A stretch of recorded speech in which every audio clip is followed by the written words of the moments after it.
Hello, hello. So, I thought you was gonna leave me waiting a little longer. why would I do that? Oh my goodness, I got nervous for a second. I was like, uh-oh. What you Shabazz. thought I was doing hair and makeup? Yeah, definitely. Nah, I did it all. How are you? I am honored to have you here today, Shabazz the OG. I'm in the building. What's happening? Philadelphia, stand up. Always, always, always. Well, you already know. If you don't know, I'm out here in Brooklyn, New York. No, So, I'm Brooklyn by default. heard you. We love anything Brooklyn. Yeah, You know, I'm Brooklyn spread. by I'm Brooklyn by default. East New York, Let's proud, go. you know. I'm a teacher in East New York, so my heart is in East New York right now. Yeah, that's my that's my secondary home, Brooklyn. I love it. All right, well, let's start it off. I mean, you're saying motivators are the new MCs. That's a fact. I absolutely love that. Yeah. Church coming soon for purchase. Okay. Cheap plug, cheap plug. Too soon. Now or never. Fuck it. Word, I hear you. So okay, let's get it started to when you started out. You started out as a rapper. You did a little bit of interning. Did you? Go. Long time, but it's all right. We want to hear. I want it all. I want to know where the love began for you. I know being raised in the hood, being raised in Philly. I mean, we see it all, you know. So at what moment did you say, I gotta speak my truth? Motivators are the new MCs. What was that moment for you? Motivators are the new MCs. No, I just came up with that like last week. But you've been living this. But I've been living it. Now the whole motivational aspect,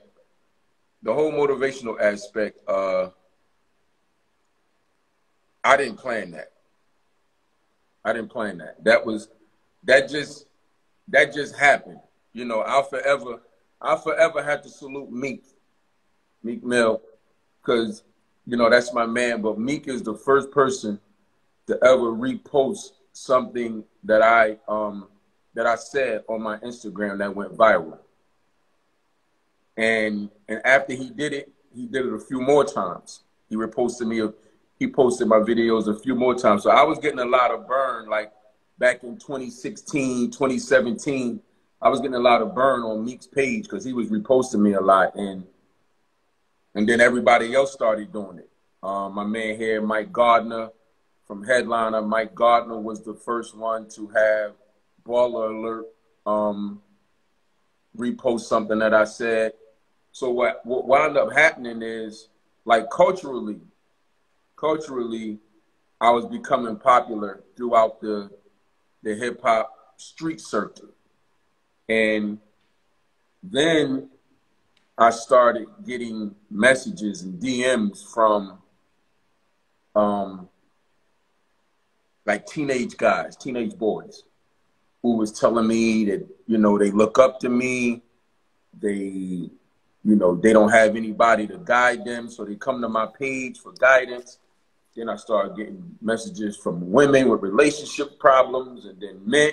So it just like, it slowly but surely grew into a place of responsibility versus just being on Instagram, doing funny shit or just talking. And, you know, it became a place of responsibility. So the more I did it, the more I realized I was on to something. And then just like around 2017, I was sitting in the crib one day and I'm like, I said, yo, I think this is it. I think this is what I'm supposed to be doing because of the response that I was getting.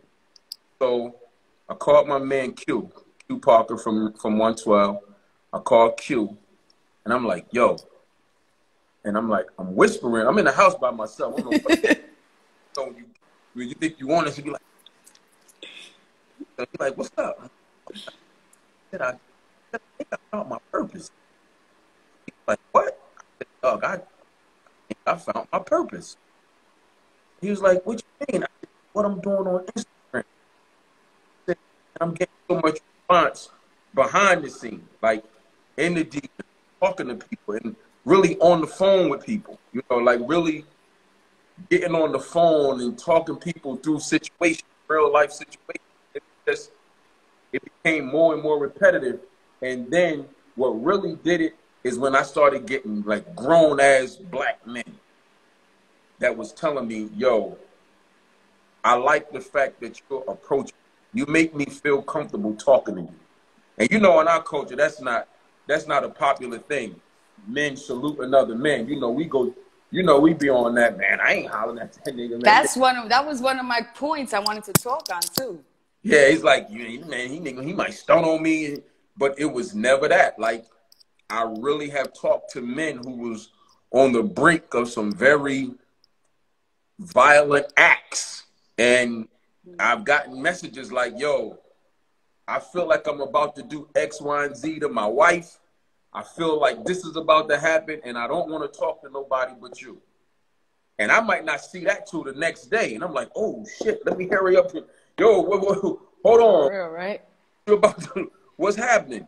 And, you know, we have a dialogue, and I can honestly say, I know for a fact I've talked 3 men out of doing something to their significant other, for a fact.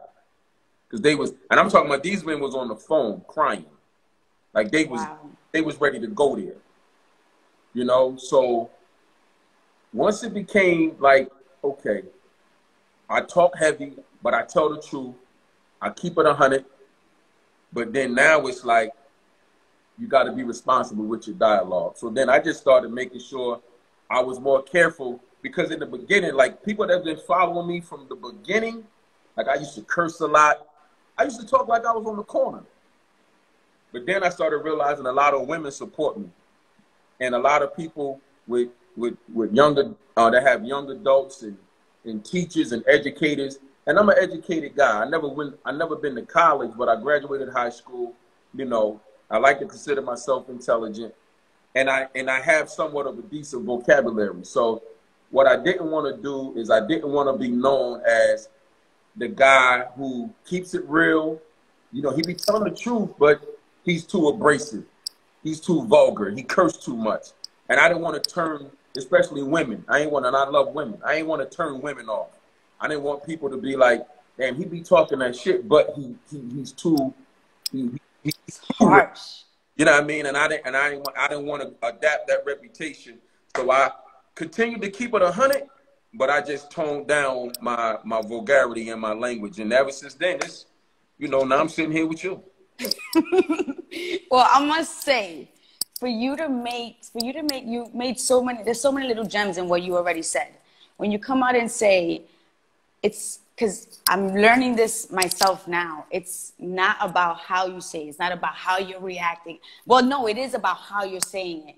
You know, you got to be careful with how you're reacting to it, because whatever you're trying to say or the point that you're trying to make could get lost in or somebody's going to take it as, oh, well, you know what? You came at me, and now it's going to be about you coming at me. It's no longer about what you did. It's no longer, you know what I'm saying? It's no longer about what I did. It's about how you coming at me right now. That's why it's important. That's why it's important for me that if people that know me know I do this. I put up a video, I'm going to give explicit, precise verbiage on what I'm posting. And then I'm gonna follow it up in the caption. So if you really misunderstand me, it's because you're not paying attention, because I'm very intentional and deliberate with how I speak for the reason that you just spoke about. Because people will turn your dialogue into their own understanding. That's right. You know, I just had a very weird situation take place a few days ago with somebody who I didn't even know somebody had reposted one of my videos, and they completely mistook it. They didn't pay attention to where I was going. They only saw something and they ran with it. We ended up in a dialogue, in the DM, and then that dialogue turned to a phone call. And I had to explain to this person, because the person is telling me, well, Shabazz, you know, people don't be listening, or people don't be reading the caption. I said, but that's my point. People should start reading. People should start listening. Don't look at a visual. Don't just look at what's in front of you without listening to it. You understand what I'm saying? Don't take something and run with it without listening to what's being said. Or if there's a caption, read it. Because you won't be able to use effective discernment if you don't do it all. Because what'll happen is you'll miss something, and then you're giving your opinion on something that you're not completely in tune with. So I try to make sure I'm clear with everything that I say. So, if there is a misunderstanding, then you can either go back, and do your own FAQ, or, I'll be able to give it to you and help you understand. Because I try to be as clear as possible, because I don't like being wrong. I'm an Aries. Oh, no offense to y'all Aries out there, but oof, okay. Y'all know it all. So you know what it is? We know. And we confident when we know. Now, you guys are really smart people. I must get any Aries that I know are truly, truly smart people. You're a little harsh with it, though. You guys are great masterminds at teaching it, but come on, can we teach you something too? No, I had to grow. I'm 50 years old now, so during my maturation, I had to understand how to allow people to articulate and communicate to me without me coming off like I know everything.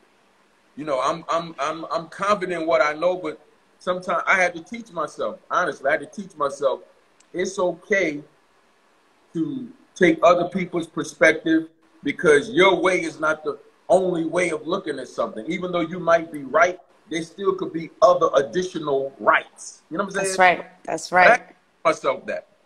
So now, were you saying this, because there's two more points with what you said a little earlier, that responsibility and feeling that you had a responsibility with coming on here and speaking your truth and your delivery, and also that point that you made that I absolutely love, how we're afraid to show each other that love, how we're afraid, how you said right now, even as an Aries, just being, a man in general, how we're afraid just to show that love for each other, or to take criticism from each other. If my brother's telling me, yo, don't do that for this reason, why are we not listening to each other? What's up with that translation? Please talk to me about that. It depends. It varies. It depends on who you're dealing with, because everybody are in those spaces for their own reasons. As a man, I just think, nobody wants to be wrong. I mean, let's face it, nobody want to be wrong. Everybody would like to be right. You know what I mean? Just like, everybody wants to be right. But what I believe, it really comes with your level of maturity, right? So it goes along with wanting to be right again. So once you reach a level of maturity, you'll know that a part of being right is knowing when you're wrong. That's right. Because being right also goes with doing what's right. You know what I'm saying? So it's almost like, and then being confident. Like, my confidence in myself, my confidence in who I am, plays, a big role. That, when you're wrong, it's cool. You're wrong. Like, you ain't gonna lose no looks. You ain't gonna lose no swag. People don't understand. You diminish yourself when you can't admit that you're wrong. That's right. That's when you start turning into somewhat of an unattractive person. Mm-hmm. When you can't carry that accountability. When you be accountable for yourself and still walk, with your chest out and your chin up, be accountable and you know when you're wrong, you know what I'm saying? Then, um, that's when you're grown into it. So I'm just glad to be there in that space. So now going back to that responsibility, right? So now we're in the hood. You have a specific message, and for me, it's also who you surround yourself around, right? Who are we around? Now, growing up in the hood, knowing that not that there's so much wrong going on around us, but it's not always easy to keep these positive lights around us, to keep a person that's going to plug you into that right thing, to keep, how do you stay in that head, being a young adult in the hood? Oh, I thought you were asking me personally. I'm like, dude, I better be. For the other guys, it's a little bit more difficult because they tend to put themselves around themselves. You understand what I'm saying? They tend to put themselves around people who think like them. That's right. Which is why what's being done on social media is extremely important, because we're living in a different time. The time that we're living in now, we're living in the age of technology and social media. Like, social media is the biggest influence of young minds right now. It's one of the best ways to generate income. It's one of the bigger influences. You understand what I'm saying? So nowadays, probably one of the most effective ways to reach that younger generation, to redirect them, is what they're seeing on social media. And then they have to have at least one, two, or a few in real life that they relate to, and that understands them and understands how to talk to them and not talk at them. One of the biggest communication gaps right now between the older and the younger is the older people have forgotten that they were young once too. They've forgotten that a lot of the things we see these youth doing now, we did the same thing. But instead of talking to them from a space of, hey, I understand what you're going through. I understand what you're doing. I get it. You know, it's a way to hold that dialogue versus talking down to them and making them think they're doing something foreign. Because ain't none of this shit new. Doing drugs ain't new. Guys dressing like girls not new. You know, dudes wearing women clothes not new. Like, none of this stuff is new. I'm talking about Rick James, DeBarge, Isleys, Prince. Like, we seen all of this back then. Right. So it's just a repeat. It's just a repeat. So when we see them conducting themselves in manners, you know, unbecoming, then we have to go and redirect them, but redirect them from a place of understanding and not with so much authority and so much demeaning dialogue. Some people really don't know how to talk to people. And this generation, because of technology and because of how times have changed, a lot of them are a little sharper than us. When it comes to communicating, a lot of them are a little bit sharper than the older generation.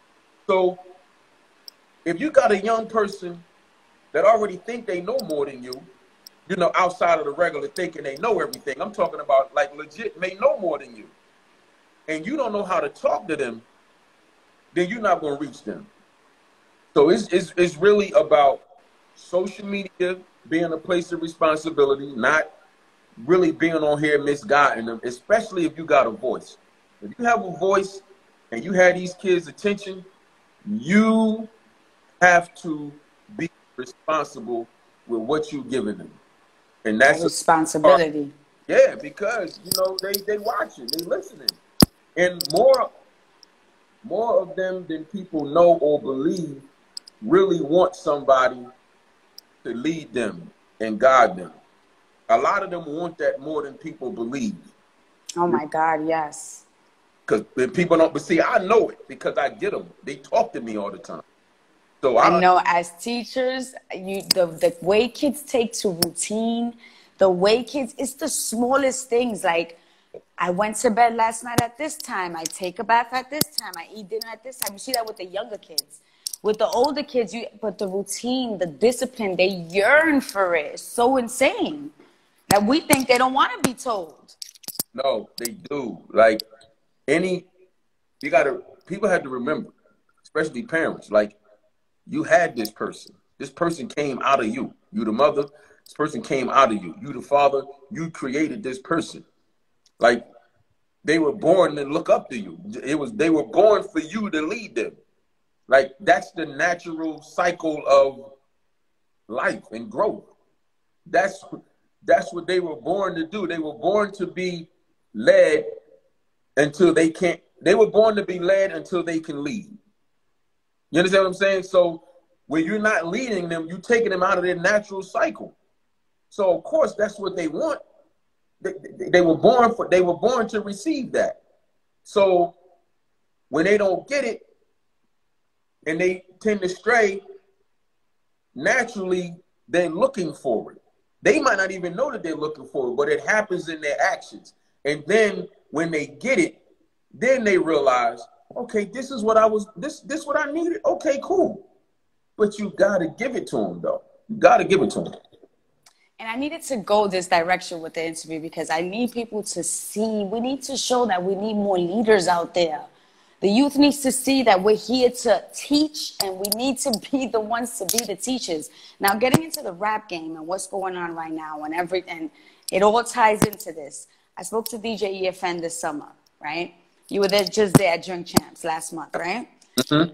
And he said we have a huge, again, responsibility to teach. We're so worried about where the rap game is going, right? We're so worried about how the culture is being. It's not what it used to be. It's not what, and of course it's not gonna be because it morphs, it changes as generations go by. But at the same time, going back to that responsibility and that idea of being the teachers, what's happening? Where are the OGs teaching that, passing that on? Did we, we're talking about that. And I see it more and more and more. And I'm like, what happened? We just expected for them to pick up where we left off and not teach that and not give that. Can we talk about that? Yeah. Where are the OGs? You saying where are they? Yeah.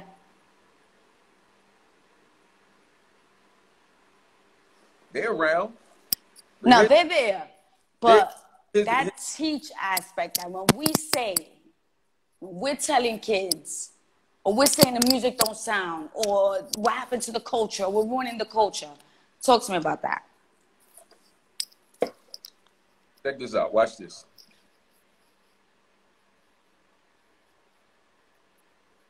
In order to be a teacher on any level and have an audience, classroom that's going to listen to you, you have to really care. You really got to care. That's like, this can't be for any reason other than you care. That's it. This can't be for the money. This can't be for the likes. This can't be for the views. This can't be for people to pat you on the back, because those things are going to fluctuate. Those things are not going to happen all the time, the same way, every day. People are going to get tired of patting you on the back. Then what? You're going to stop doing it? Today you might have 100 likes. Tomorrow you might have 15. You're going to stop doing it? Today you went viral. Bunch of views. Tomorrow, not so much. You're going to stop doing it? You're not getting paid for it. You're going to stop doing it? You can't do this with ulterior motive. and too many people have ulterior motive. Instagram can crash today. I'm still going to be the person that I am, because what I'm doing, I do this because I really do it in life. Like, I'm really this guy, you know. If this is on you and not in you, you're not going to be able to do this every day. It's going to fade, and people are going to see through you. Anybody that's been following me, since Instagram Live started, since Instagram introduced Instagram Live, I've been on Instagram Live every single day, with the exception when Instagram took my page for about 6 weeks. And then I was on I created another page. I've been on Instagram Live every single night, no matter what city I'm in, no matter what time zone I'm in, even when I've been out of the country. People know if you come to my if you on my page every day, I don't care if I come in long enough to say I can't stay long. But I established a consistent, reliable track record, because I want people to always realize if I need to get at him, he's going to be there. Even if you don't catch me today with your DM, I'm going to see it by tomorrow. You understand what I'm saying? So these OGs, as we call them, they really got to want to do it. There's a lot of guys with the same information that I have. It's too many. There's a lot of them with this information. However, here's the problem. Some of them are broke. And this is not about money. What I mean by broke is they don't have the income that they're looking for, so they use this to try to create that income. Now, you can make a living being a motivational speaker. That's right. You can make a living. However, it goes back to what I said initially. First thing you got to do is give a damn. That's the first part. You can't turn it into a profit. You can't turn it into a business. You can't. This is one of those things where even though you can make money doing it, being genuine got to come first. It has to transition into money. It has to transition into money. It can't be for the money. It can't be about money. Because Instagram doesn't pay my bills. You know, they don't. It doesn't. You know, I can make money here and there, you know, utilizing the internet. But Instagram, what I do on Instagram does not support me. You understand what I'm saying? So I have to still live a life, still be responsible. You dig me? But I love doing what I do. I love talking since I was a kid, so I ain't never had a problem talking. But now, talking with a purpose, with definitiveness, and for a reason that's garnishing productive results is everything. So it's just a matter of, like, it's not that the OG's not out here. They here. It's just a matter if they care enough to want to get involved.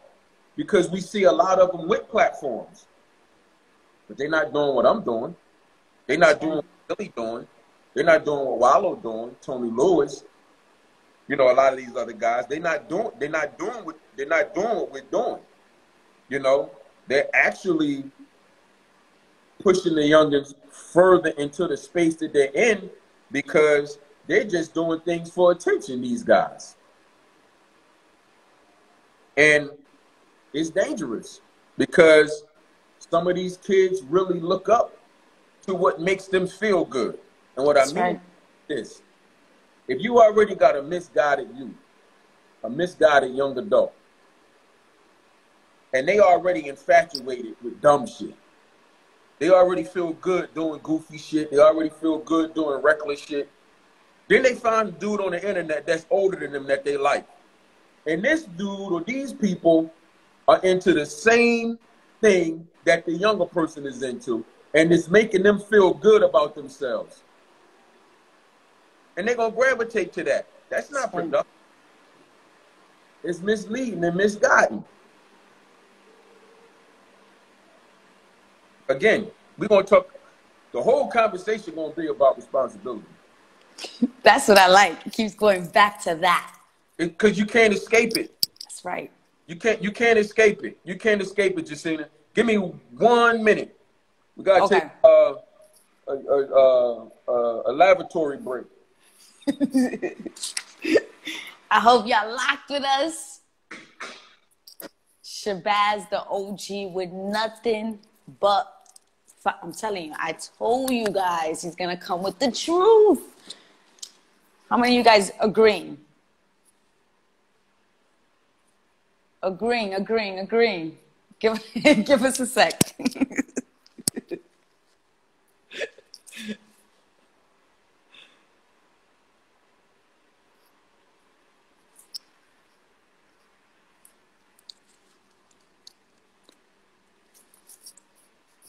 The conversation was getting too good, guys. He needed a break.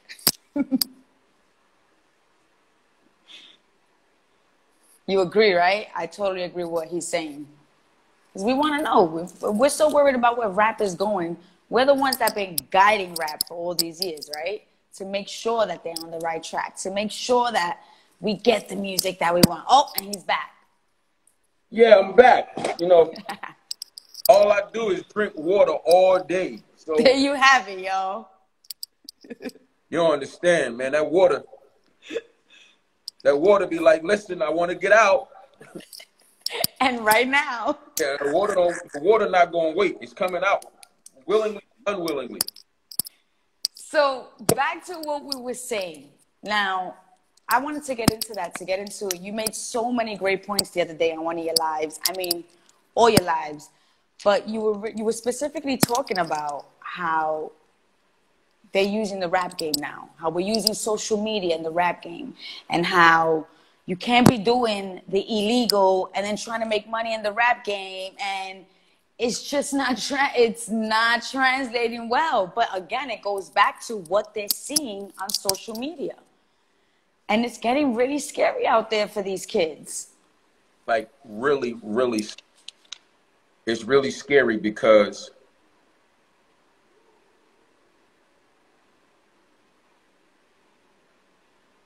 I want to. What worries me is a lot of them are starting to appear to believe that it's okay to die. That's what's scaring me.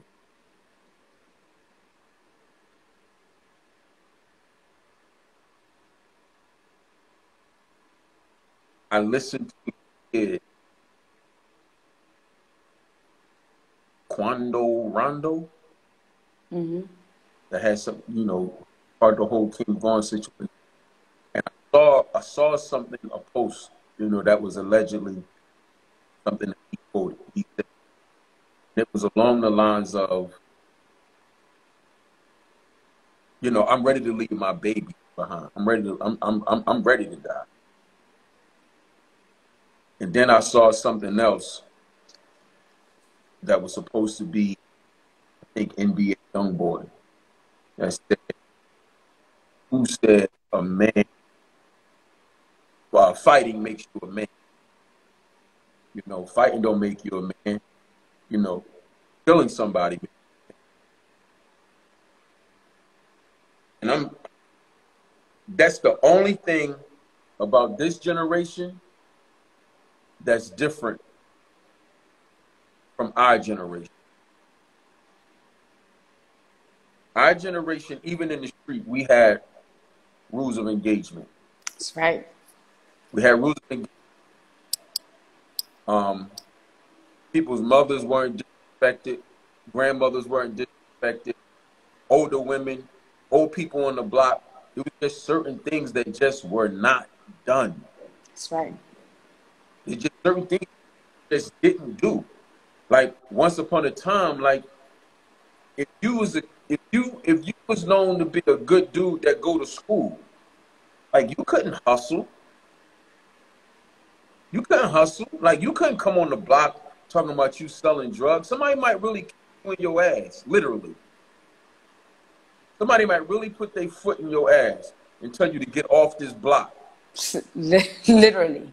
I'm talking about literally kick you in your ass and tell you to get off this block and take you home. You understand? It's now this obsession with money and jewelry and clothes and cars is phenomenal. It's phenomenal. Everything is about get that bag. Everything. Everything. People can see somebody doing the dumbest shit for some money. And they'll know it's the dumbest shit.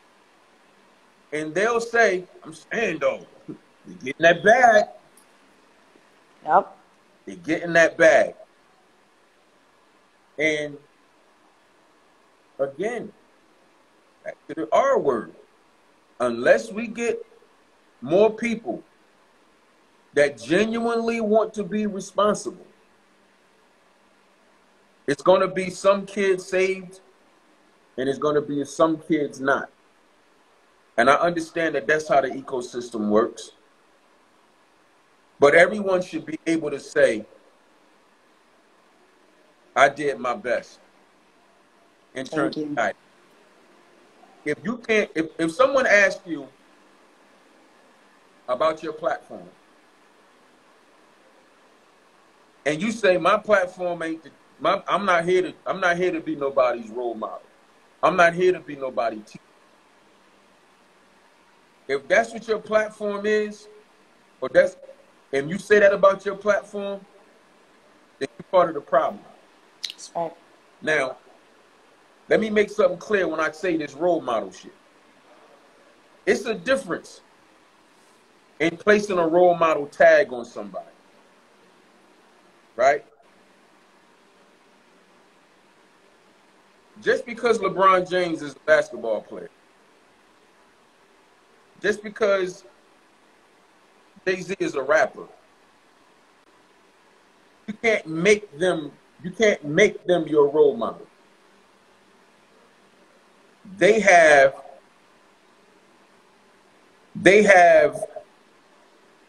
what they're doing is a profession. And I'm going to show you the difference between entertainers and bloggers. Because bloggers are actually more powerful, in my opinion. Us with these platforms, we're more powerful than rappers and ball players. Especially if you're from the street.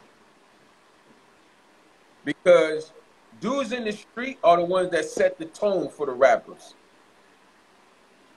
So if dudes that know the street, that's been in the street, right? And now y'all got, and we have these platforms, that's why I say motivators are the new MCs. Because they follow hip hop. Right. But hip hop follow the street. Mm-hmm. You understand what I'm saying? These kids follow rappers, ball players, athletes. But all of those dudes mimic the street. So real. So the streets is really the one that runs shit. So if you really got motivators that done been in the street and they really talking about something that's worth a damn, then the motivators are the new MCs. And that's why I came up with that, because we the ones that got the most influence. But we already fucked up once. We already fucked up because we showed them how to live vicariously through us with the shit that we laid down. Cars, jewelry, chicks, clothes. You know, we made all of that shit okay. So if you old enough and did enough living that now you see that these kids need our help, then you got a responsibility to show them like, yo, we was wrong. Real. Showed y'all this shit, but now we got to unshow it. We can't let them stay stuck. We can't. And if any dude that has a platform like mine and the other gentlemen, the other brothers that I named, any of them, and if you played in the street and you not doing this, what we doing, you part of the problem. Because you owe. You can't change the ones that didn't get saved. But it's too many more coming. Too many. It's too many more coming that can be stopped. It's too many. That's why I put that post up on my page earlier, because I get these kind of messages. The message that I put up with the guy telling me that I don't know if it was his little brother, somebody in his family was in the street and they couldn't get through to him. And he said he had a close call. He didn't tell me what the close call was. But the kid was on my live the other night when I had the 20-year-old on my live. And he said, Shabazz, I think something clicked inside of him when he saw your live.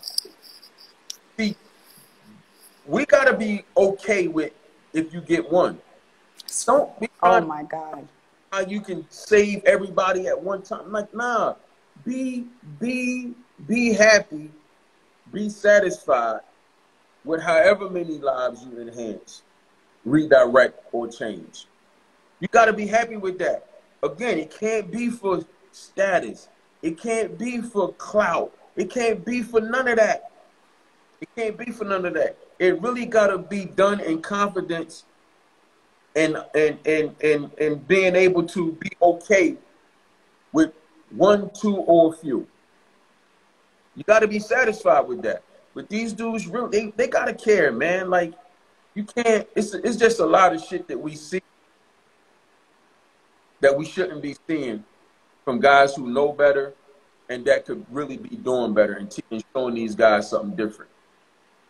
Everybody got a responsibility. That's right.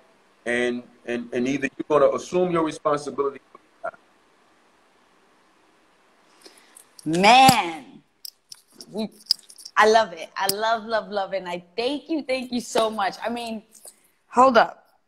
The Pull Up Podcast, you're doing this and all the good stuff. Tell us a little bit about that. The Pull Up Podcast. You know, it's been a long time coming for it. And from a production standpoint, and it's available. The podcast is available on the TMT Digital Network, which is tmtdn.com. It was just time to transition to something additional besides Instagram. So that's where the pull-up came into play. You know, but from a production perspective, a marketing and branding perspective, it's going to grow. Like I released it, it's released, but there's still much more to come as it relates to the pull-up. You know, and I almost, you know, I know somebody brought it to my attention that Joe Budden had a one of his podcasts, or a portion of one of his podcasts, that was called The Pull Up as well. And I was going to tell you, and I'm like, nah, I'm going to leave it there. We'll see what happens. You would, with that smile. Yeah, I'm going to leave it there. What happens. See what happened. All right. Now we're coming close to the end, because I wish I could keep you here all night talking and talking. What you said? I'm not in no rush. I'm good. Oh, good. You know what? I wanted to ask you, as a teacher, you looking in on education, where do you feel, what's one, I mean, there's many things that the education system lacks right now. But if you could put your finger on one thing, speaking to a teacher, me, who has ends, I want to hear that. I want to pick your brain on that. What's lacking in education? Yep. Overall or within the urban demographic? I mean, I care specifically for the urban demographic. We're in the streets, we're in the hoods, you know, so the overall is not, like we have schools that get way more money than the school down the block just because of the zip codes. So we can't even say in general, because there's some schools that you might say something that they might be dealing with that situation. But you know, in our schools and in our demographic, what's happening? I'm gonna be completely honest. I think outside of, you know, somebody said something relative to ethics and morality. But I'm gonna go a little further.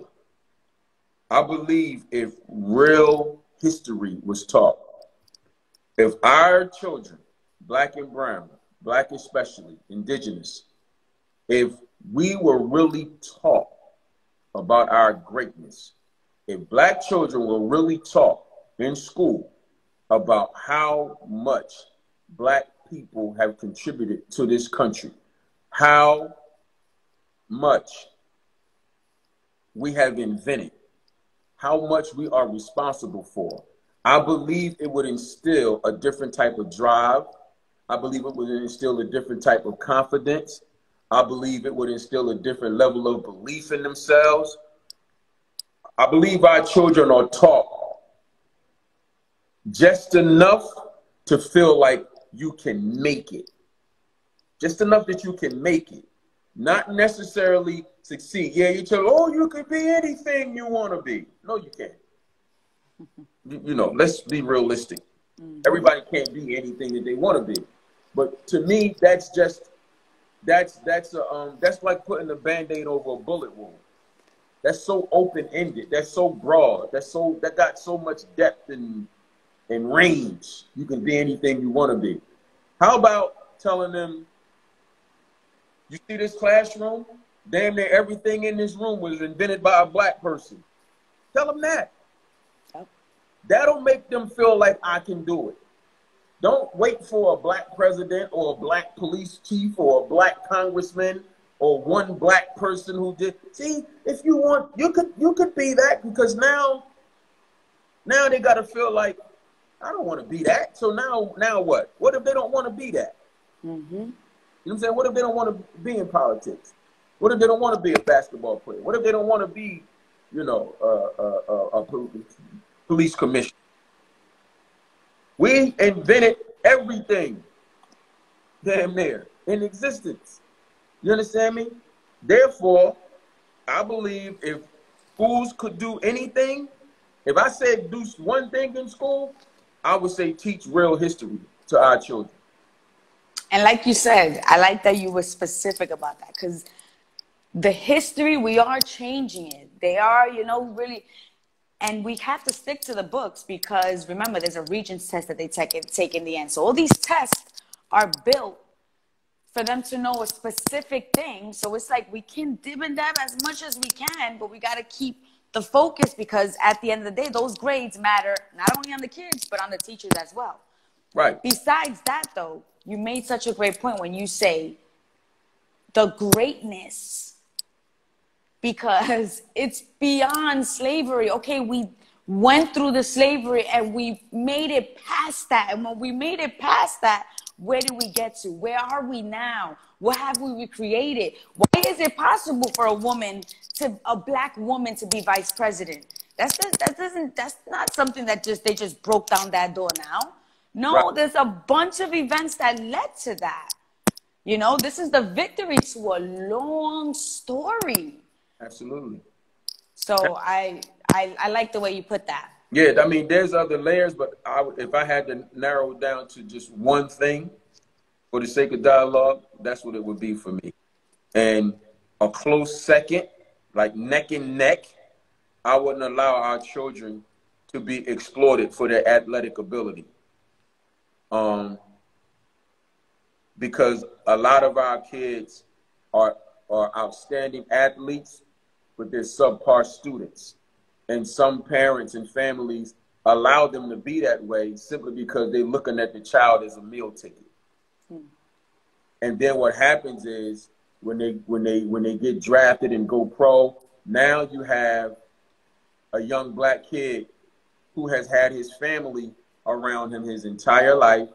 His uncle helped him, his grandpa helped him, the neighborhood helped him. And then when it's time to go pro and have someone oversee his career, you know, the NBA or these scouts or whomever get in their ear, and then now the family gets ostracized, and then they take over the kid's life, They take over his money now, and everything that he does now is a benefit to this agent and this person and their circuit. They take the kid, and when it's time to go by his big house, where do they take him to? Their friend, the real estate broker. Mm-hmm. Need a dentist? Where do they take him to? Their friend, the dentist. Every person that little guy or young lady who's an athlete or whomever is going to spend their money with, whoever their agent is going to make sure that their circuit is the one that's eating off this kid. When in all actuality, they got an agent in the family. They got the dentist that raised them their whole life. You understand what I'm saying? They know their teeth better than anybody. You know, they have what they need right there with them. That's why I applaud, you know, LeBron. You know, LeBron is a personal friend, and his team, Rich, Randy, and Maverick. Those are my guys. And for LeBron to let Rich Paul become his agent, like Rich Paul was his friend. He met Rich, and Rich was selling throwback jerseys in Cleveland. You understand what I'm saying? And LeBron gave these guys a chance to change the lives of their families, because the same thing that some of these white dudes will be doing, they can do it. And he gave them to do that. They gave him that chance to do that. So we have, and that's why I would like to see more young black dudes entertain, the ones that are playing at a high level and got people drafting them and shit like that. Go to an HBCU. And if the HBCU don't got enough money, tell them, I'll go to this school, but I'm not going to no school. I'm going to this school, and this school needs funding. This school needs a new gym. This school needs new this. But I'm not going to no school. I'm going to this school. And that'll change the game. I love it. Love the way you put that. And that's a different aspect I wouldn't even think of. You know, you're thinking of sports, you're thinking of, and that's actually what's happening in the high schools and all that right now. You know, so that's amazing you put it that way. Yo, but what's up with the money team? You guys have to put together the MCs are the new motivators, and you got to spread them out all over the tri-state so that we can get all the motivators in the schools. So, without going too far into that, I actually was just, you know, my man P. Rilla. Shout out to P. Rilla and the whole Money Team family. P. Rilla and I was just having a conversation last week about, you know, going into 2021, God willing. Excuse me. We're going to have a conversation about some things that, you know, I'm visualizing on this side and some things that's being visualized on that side of the TMT family. And I'm definitely going to do something creatively, you know, with the motivators being the new MC. And the dopest thing about it is it doesn't matter what I do or decide to do, you know, with this brand, it doesn't matter what I decide to do. Floyd is behind me, you know, he's supportive of it, you know, he told me that, you know, from the outset, you know, when I first met him 3 years ago, and from the moment he had the logo sent to me, he told me, like, look, whatever you decide to do as it relates to this brand and this logo, I'm behind you, I support you, I trust you. So therefore, I've always made it my business to attach the brand to something that was notable and trustworthy, and, you know, profitable somewhere down the line, but more so to have a different type of awareness to the brand outside of Floyd and the sports ring. So, at the top of the year, I'll be having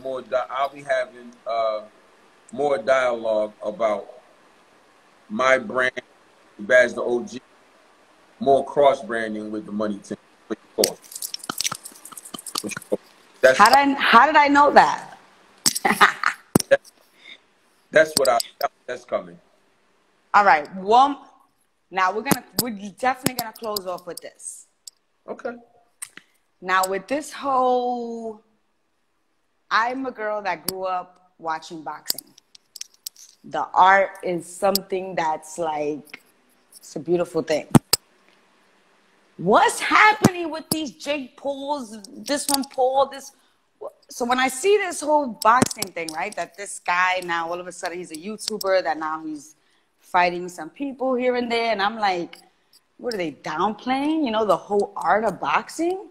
And then, this was last week I was saying this, and then this week I see that Mayweather's gonna teach him a lesson, if I might say.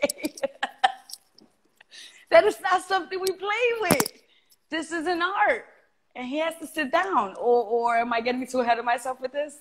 well, you know, it's not the same person. It's a different person that Floyd is getting ready to fight.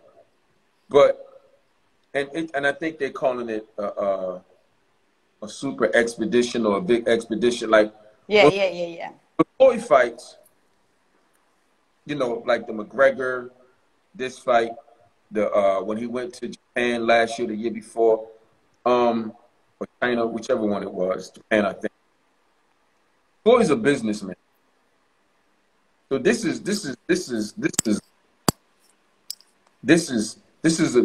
business for him. This is a business. That's right. The fight that you made reference to from last week, that the undercard all the way up to Tyson and Roy Jones. Me personally, I just think it was just the times that we're living in now.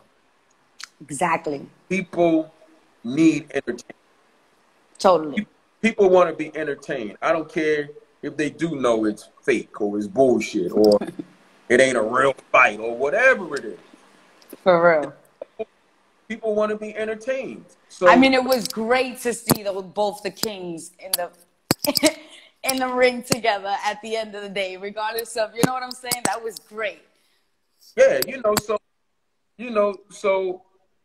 you got Roy and Mike, you know, was able to make a couple dollars for the family, you know, make wifeys and the families happy. Go grab a big check, you know what I mean? And the network made money, you know, and the people were entertained. Everybody won. You know, I don't even really think it's about dumbing down the sport per se. I just believe the climate that we're in right now, people want to see something. People want to see something, and I guess they just decided, you know, we'll provide them with something. But I figured that Mayweather was gonna put him back in his place, though. You know, I figured that he was gonna come in with, all right, well, I'm not gonna do all this talk. We're gonna show you what boxing is, so you could just be quiet for a little bit. You know, Floyd. What's the guy's name that? I didn't even watch the whole. Hold on, because I have it. It's Well, no, the guy that fought last week. What's his name? Isn't it? Wasn't it the same guy, Logan Paul, or was it Jake? What is it? They're brothers, or all I heard was a YouTuber, a fighter. I'm watching him. My son's all into it, and I'm like, what's happening here?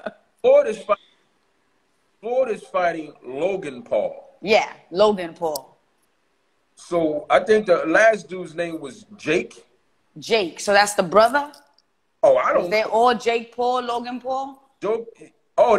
Somebody said they're brothers. Yeah, they are brothers. Okay.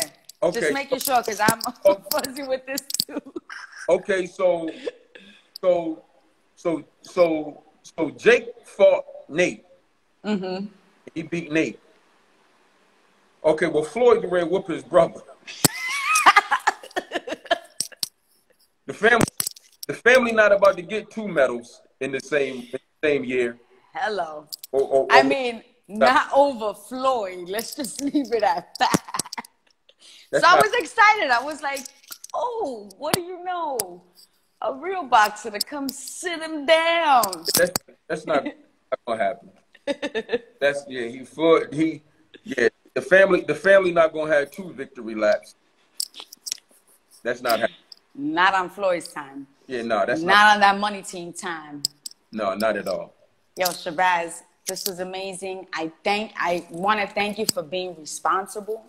I want to thank you for just giving. I mean, if we said anything, right, it was that. Yo, you were doing it like no other. There's so many.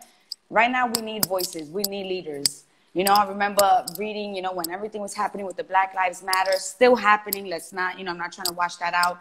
Still happening. We're still living through all of this. We're saying, you know, where are our leaders? And you are definitely one of those leaders. And I thank you for that. I truly, truly thank you. You know, I appreciate people, you know, like,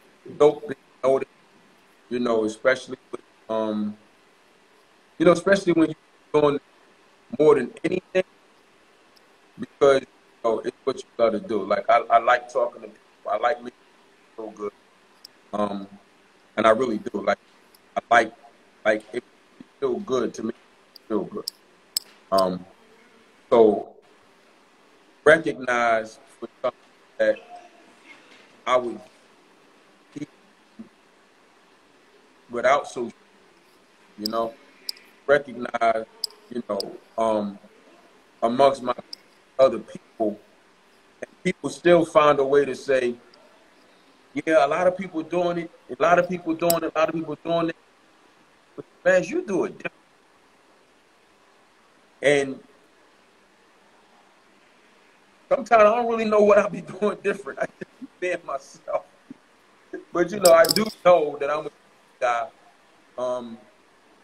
I know I'm very creative. I'm very quick with it. I do the unexpected. Sometimes people never know where I'm going when I'm starting the dialogue.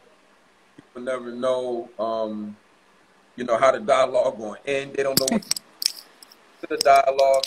Sometimes I don't even know. Sometimes I don't even know what the hell going to come out my mouth. But whatever it is, I'm going to make sure that it's accurate, that it's respectful, might be a little entertaining, but it's going to always be real. Always. Always. You can't fake genuine. Another point, another gem from the interview. You can't fake genuine. You can't fake that. You see, it's either in you or it ain't. You know, this, you can't wash this on and off. That's right. Yeah, you can't wash it. It's either on you or in you. Yeah. And it's Shabazz is that's right. Like I told somebody the other day, y'all see me, but y'all really talking to my mother.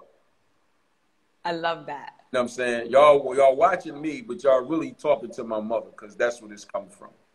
You know, these are all the values and the morals and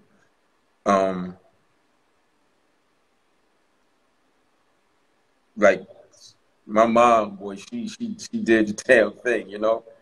She really taught her kids. She taught her kids, man. My mother taught her children. You know, through it all, she taught us. You know, and I had to grow into my personality, because if it was up to her, who I am now never would have happened, because she tried her best. Keep a low profile. Don't want to be all the time. Quiet. Stop being so loud. No, baby, it's me. You did. You know what I mean?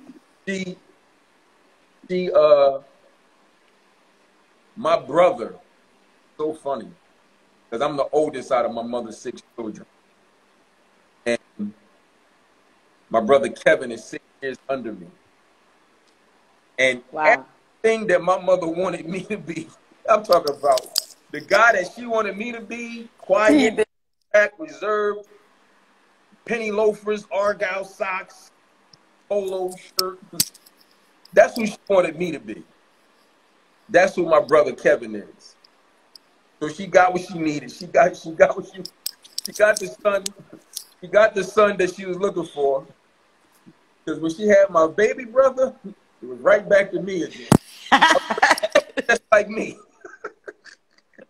But I must say, you knew right from wrong. You know when to turn down. You knew when to turn off the curse words. You knew, and that comes from her saying, shh, quiet down. Don't be so loud. It's the profile. Back now. Yeah. I being cool and laid back, so down packed now that you can ask a lot of people. And they'll be like, oh, no, Shabazz laid back. He cool. Now I know when to turn on. I know when to turn on being cool. I know when to turn on being laid back. I know when to turn on sit back and observe. I know when to turn that on now. Now I know, you know, as you grow and mature, you learn yourself. So you know how to use your strong points of your personality. You know when to turn things off, turn things on. You know when to be late. Like, I can walk in any room on planet Earth and change the temperature of any room I walk in.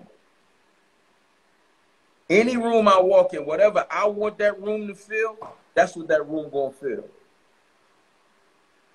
I love that. Feel. Because I've learned I've mastered me. I've mastered myself, so I know me, and I know how to conduct myself accordingly in any atmosphere I find myself in. I learned the power of adaptation. And, you know, and again, my mom. And with that power, you're still giving that power. That's what makes the real power, the fact that you give to get. And that's a beautiful, beautiful thing. You gotta give. You gotta give genuinely. You gotta give to get, but you can't give so you can get. Boom. That part. I gave. I didn't get nothing. Expecting to get. Yep. Waiting for that. Yep. Give and go on about your business, man. What's meant for you going to come. Always. It'll never miss you, no matter what it is. Whatever is meant for you will not escape you. It won't. It won't. Yo, Shabazz, it was a true, true honor. Thank you again. We thank you here at Dash. Stay locked with me. Oh, for sure. I mean, I can't wait to see what's next for you. I'm going to be on every live. So. Yeah, I can't wait to see what's next for me. I don't be knowing either. You know, I need you to come talk to my boys on some virtual stuff. So I'm definitely going to hit you up with that. Yes. All that. Like, that's how I started in 2017. You know, that's how I started. Going to facilities. You know, shout out to my homie Shay Star. You know, Shay Star really lined up a lot of opportunities for me to go to schools, universities, facilities. And so that's where it started. When Floyd told me that I could use the TMT brand to my discretion, we put together a tour that was called the Money Team. Yes. The Money Team, Floyd Money Mayweather and the Money Team presents Shabazz The OG is My Life Tour. Oh, My Life Tour. 17 facilities, radio stations, schools, universities, you know, around the country. And over the course of time, you know, it dissolved. And then, you know, I had to rebuild my infrastructure.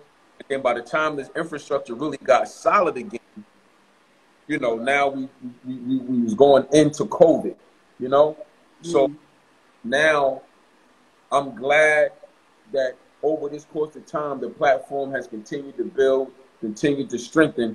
So now I'm ready to go back out, whether it's virtual or in person. Like, I'm cool because I ain't worried about no COVID. We're strong out here. They need me in person, I'm coming. Well, we're going to talk about that because they need you. My boys from East New York, they need you. So let's talk. New York rides with me heavy. I got a lot of love in New York. I got a lot of love in the You got a lot of love everywhere. Come on. No, that's a fact. But as we speak about New York, I got a lot of love in New York, but I'm thankful for, you know, all the major vessels, major cities, big and small. Like I can say like I found my niche. We tapped in. We tapped in. Real talk. We tapped I in. love it. I love it. And I can't wait to speak to you again, Shabazz. I'm Yo, on deck, Justina. I'm on deck. You know, Dash, y'all need me. I'm on deck. stay blessed always, and we'll speak real soon. Okay, take care. Thanks for having Thank me. you. All right. Yo, that was so good. It was a good long one. We spoke about so much.